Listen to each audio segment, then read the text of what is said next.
350년, 주 350년에 태어난 성 어거스틴이라는 사람이 이런 말을 했어요. 의와 진리의 촛불을 들고 세상의 어둠을 밝혀야 하는 것이 시대를 초월한 그리스도인들의 의무요 책무라 그랬습니다. 거짓과 위선과 허위의식이 가득 찬 현실을 두고 모르는 채 나와는 상관이 없는 것처럼 생활하는 사람이 있다면 그 사람은 빛으로 오신 예수님을 따르는 제자가 아니라 그 말입니다. 해마다 성탄절을 맞이하면서 다시 한번 이 땅에 빛으로 오신 주님, 그래서 어느 교회나 종각 제일 높은 곳에는 십자가에 불이 들어와요. 우리 교회도 저녁에 밤새도록 불이 들어옵니다. 그것은 뭘 상징합니까? 예수님의 십자가, 그리고 이 세상에 빛으로 오신 예수님을 보여주는 것입니다. 많은 사람이 대도로 운전을 하면서 어떤 사람은 그래요. 목사님 교회 앞에 지나갈 때 거기에 십자가에 불이 들어있는 걸 보면 그렇게 기분이 좋다고. 제일 많은 차량이 앞에 다니잖아요. 그래서 예수님의 빛으로 오신 주님을 바라볼 때 희망이 생기고 기쁨이 있다, 그 말씀입니다. 오늘 이 말씀을 통해서 예수님은 어떤 빛으로 오셨느냐? 첫째, 생명의 빛으로 오셨음을 믿으시기 바랍니다. 예수님은 이 땅에 생명의 빛으로 오셨습니다. 그래서 예수님이 가시는 곳은, 예수님을 믿는 사람은 예수의 복음이 들어가면 생명의 새 역사가 일어나는 줄 믿습니다. 생명의 운동이 일어나요. 라이프 무브먼트. 4절 말씀을 다 같이 한번 읽어보세요. 요한복음 1장 4절 시작. 그 안에 생명이 있었으니 이 생명은 사람들의 빛이라 그랬어요. 생명이 있었으니 이 생명은 빛이라, 그 말이에요. 할렐루야. 그 안에 생명이 있다는 이 말씀의 의미는 예수 그리스도를 의미하는 것입니다. 그 예수님이 믿는 자 누구에게나 세상에 생명을 주시는 분이라, 그 말씀이에요. 여러분, 예수님은 이 땅에 생명을 주시기 위해 오신 줄 믿으시기 바랍니다.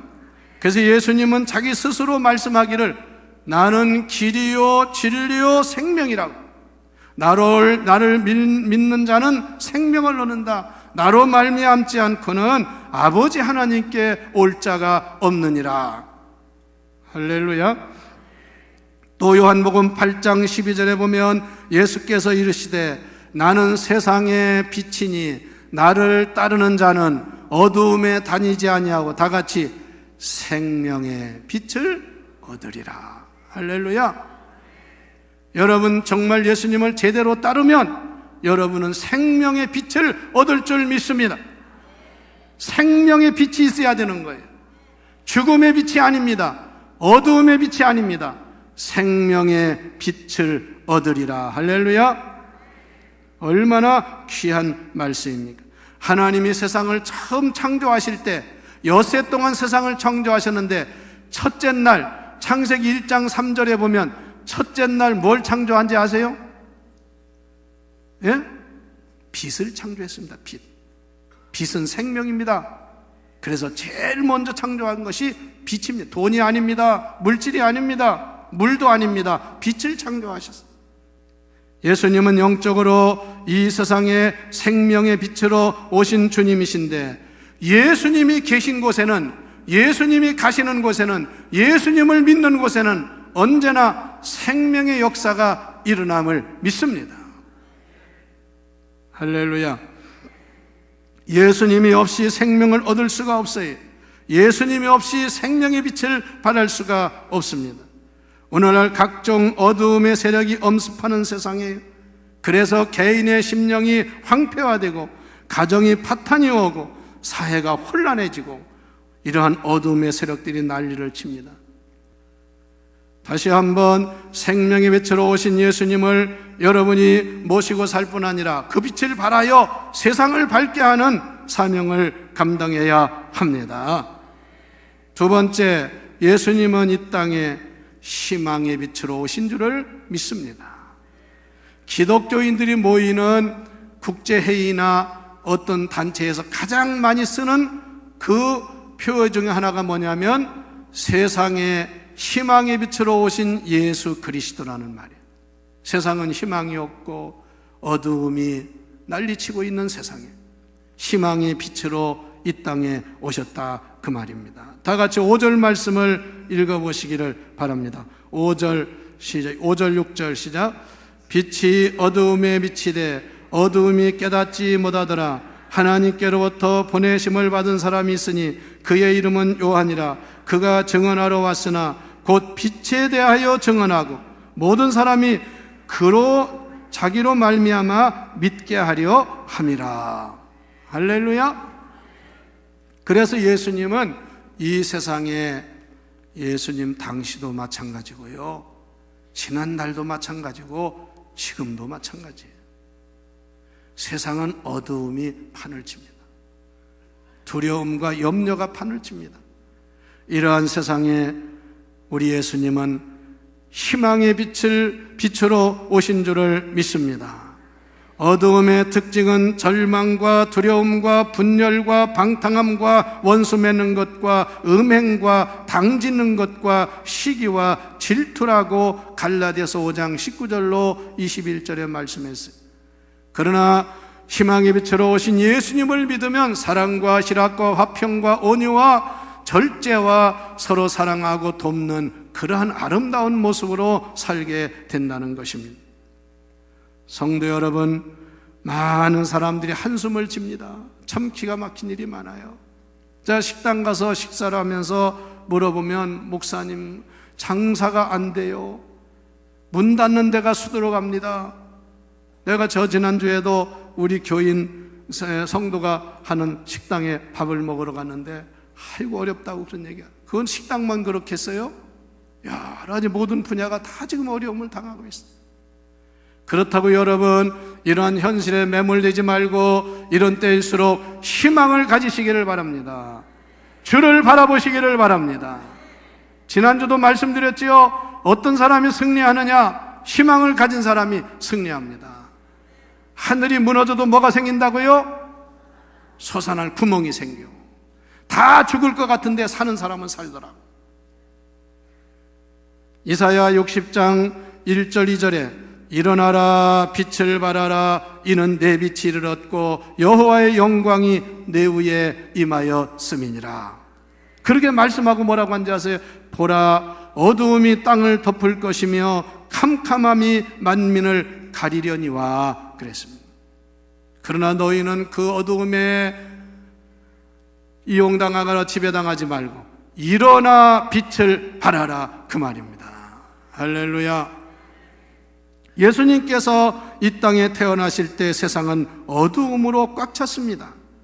그래서 마태복음 4장 16절에 보면 흑암에 앉은 백성이 큰 빛을 보았고, 흑암이 깜깜한 그런 흑암에 앉은 백성이 큰 빛을 보았고, 또 말을 같이 읽어보세요. 사망의 땅과 그늘에 앉은 자들에게 빛이 비추었도다. 할렐루야. 깜깜한데 빛이 비춰지면 얼마나 희망이 넘치는 겁니다. 에베소 5장 8절에 너희가 전에는 어두움이었더니 이제는 주 안에서 빛이라. 다 같이 빛의 자녀들처럼 어떻게 하라고요? 행하라 이거예요. 신앙생활에도 어떤 사람은 어두운 면만 봐요. 교회를 봐도요 맨 어두운 것만 봐요. 여러분은 어두운 거 찾아다니지 말고 빛을 보시기를 바랍니다. 어제도 어느 우리 교회 장로님도 수련회 갔다 오면서 어느 장로님 간증하는데 세상 애국에 나갔다 오면서 그렇게 우리 교회가 좋을 수가 없고 그렇게 아름답고 너무나 좋아가지고 교회만 와도 그냥 너무나 감사하고 눈물이 난다고. 이게 빛을 바라보는 사람의 모습인 줄 믿습니다. 할렐루야. 자꾸 안 좋은 걸 보지 마. 그런 사람은 매사 생각하는 게 말하는 게 자꾸 부정적이고 어두움만 보는 거. 왜 그렇게 살아요? 자기 운명을 왜 그렇게 만들어요? 왜 불행하게 만들어요? 할렐루야. 희망의 빛으로 오신 주님을 바라보세요. 괴로울 때 주님의 얼굴 보라. 그러니 괴로울 때 주님 바라보란 말이에요. 자꾸 세상 바라보면서 불평하지 마. 여러분, 그러나 어두움을 보세요. 어두움의 뒷골목은 얼마나 지저분하고 냄새나고 악취가 낙서와 휴지와 각종 쓰레기가 판을 칩니다. 불안과 공포와 두려움과 무질서가 판을 칩니다. 그러나 예수 그리스도는 이 땅에 빛으로 오셔서 어디든지 예수 그리스도가 들어가면, 예수 그리스도의 복음이 들어가면 그 가정이 달라집니다. 그 심령이 달라집니다. 그 사회가 달라집니다. 나라가 달라집니다. 할렐루야. 131년 전에 우리나라에 기독교 복음이 들어와서 우리나라의 어두움이 물러간 줄 믿습니다. 미신이 물러간 줄 믿습니다. 남존여비가 물러갔어요. 각종 나쁜 습관들이 물러갔어요. 할렐루야. 이번에 우리 장례를 치른 우리 권사님 가정 있지만 보세요. 지금은 감사해야지. 옛날 장례 치르려면 참 죽어나지, 죽어나. 돌아가신 분이 죽는 게 아니라 산 사람이 죽게 생겼어. 얼마나 어려워요. 그러나 기독교 복음이 들어가지고 다 가보면 이렇게 써놨어. 우리는 기독교식으로 하기 때문에 엎드려서 절하지 마시고 목례로 하시기 바랍니다. 얼마나 좋아. 가서 엎드리면 허리 아프고 한데 상주들은 죽어나지. 마지막, 예수 그리스도는 이 땅에 진리와 은혜와 진리의 빛으로 오신 줄 믿습니다. 요한복음에서 예수님을 말씀할 때 가장 중요한 단어가 뭔지 아세요? 다 같이 은혜와 진리. 잘 몰랐죠? 그거를 한번 집에 가서 읽어보세요. 은혜와 진리라는 말이 요한복음에 제일 많이 나옵니다. 은혜라는 말을 헬라어로 카리스라고 하며 진리를 알레데이아라고 하는데, 이 두 단어는 요한복음에 특징적으로 나오는 단어입니다. 그래서 어떤 교회는 은혜와 진리교회라 이렇게 교회 이름을 짓기도 했어요. 요한복음에 자그마치 은혜와 사랑이 같은 말인데요, 은혜와 사랑이라는 말이 61회가 나옵니다. 61회. 그리고 진리라는 말이요 22번이 나옵니다. 요한복음이 21장까지 있는데 평균 한 번 이상이 진리라는 말씀이 나와요. 요한복음은 은혜와 진리의 복음이라고 해도 과언이 아니에요. 그 말이 무슨 말입니까? 사랑과 진리의 복음이라 그 말이에요. 요한복음 1장 14절에 여러분 같이 읽어보세요. 14절, 오늘 본문 요한복음 1장 14절 시작. 말씀이 육신이 되어 우리 가운데 거하심에 우리가 그 영광을 보니 아버지의 독생자의 영광이요 은혜와 진리가 충만하더라. 할렐루야. 은혜와 진리가 충만하더라 이거야. 독생자 예수 그리스도의 영광은 두 가지로 충만한데 그게 뭐냐면 은혜와 진리가 충만한 거라 그 말입니다. 이 말씀은 예수님께서 은혜와 진리의 빛으로 이 세상에 오셔서, 여러분 보세요. 빛은요 들어오면 그 환경이나 그 방이나 그 예배당이나 어디든지 그 빛이 충만하게 넘치게 채워지잖아요. 그렇죠? 빛이 어디는 비치고 어디는 안 비쳐요? 다 비칩니다. 이걸 말하는 거예요. 구약 성경에서 은혜와 진리라는 말이 하나님의 끝없는 사랑과 언약에 대하여 성실하심을 말씀한 것인데, 이 헬라어로 은혜를 카리스라고 한다고 했죠. 히브리어로 헤세드라고 합니다. 즉 영원한 불변하는 아가페적인 사랑을 말합니다. 이건 인간적인 변하는 사랑이 아닙니다.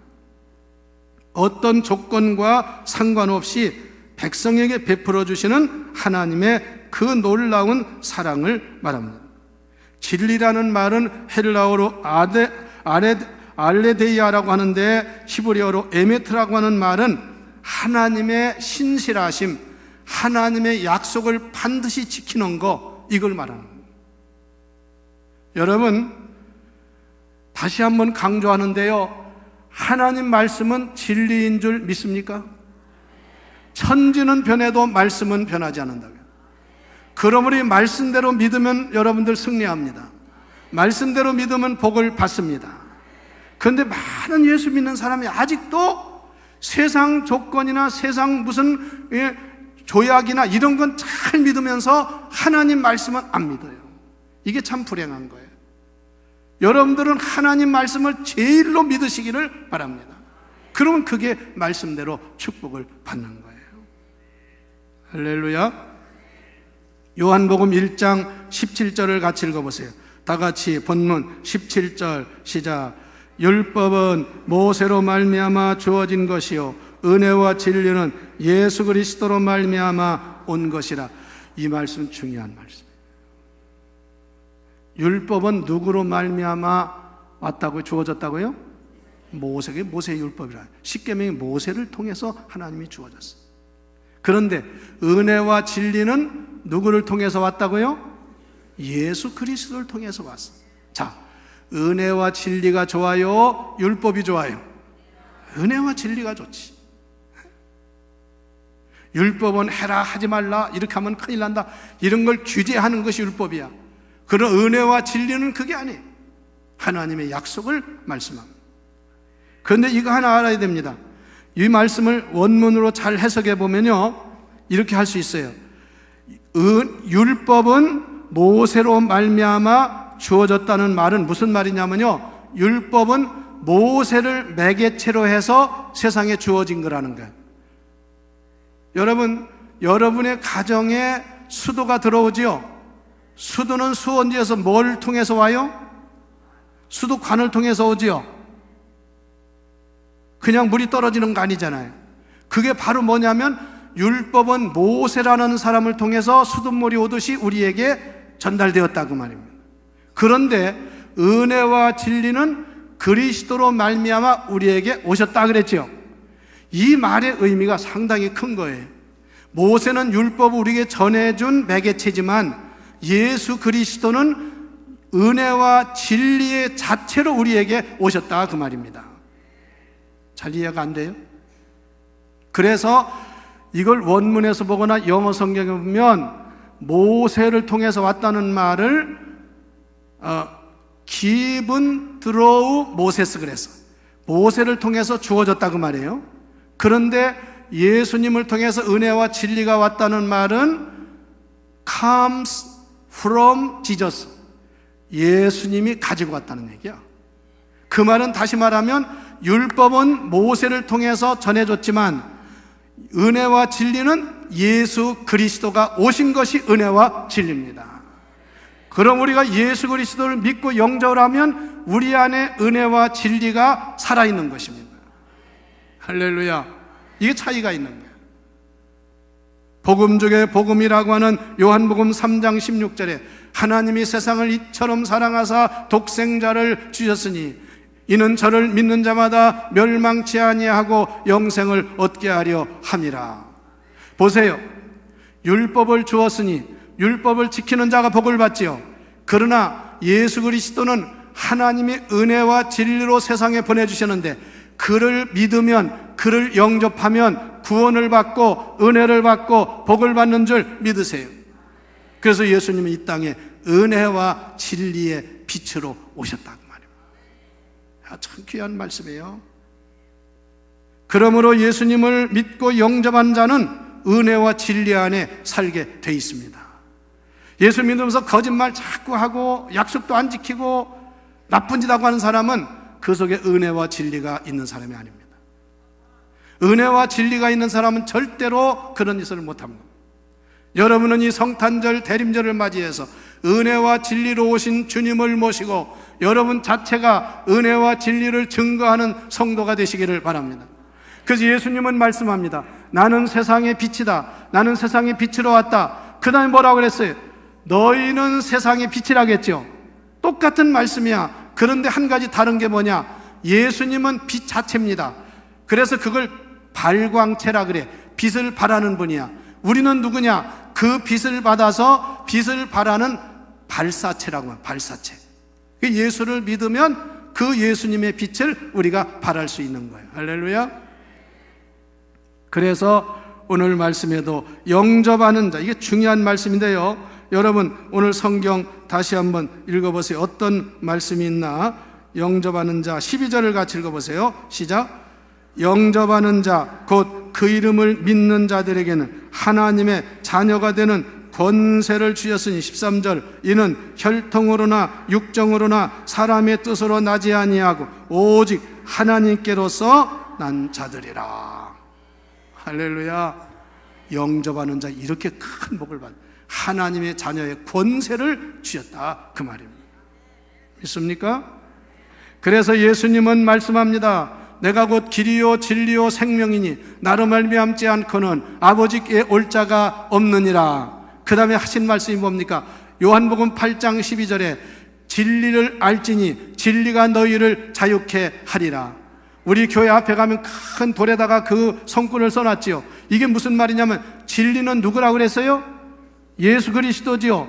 우리가 예수 그리스도를 알면, 안다는 건 지식으로 아는 게 아니에요. 예수 그리스도를 체험하면, 예수 그리스도를 영접하면 우리는 참 자유를 얻게 된다 그 말입니다. 이 말은 다른 말로 해석하면 예수를 알지니 예수를 아는 자는, 예수 안에 거하는 자는 자유함을 얻으리라. 믿습니까?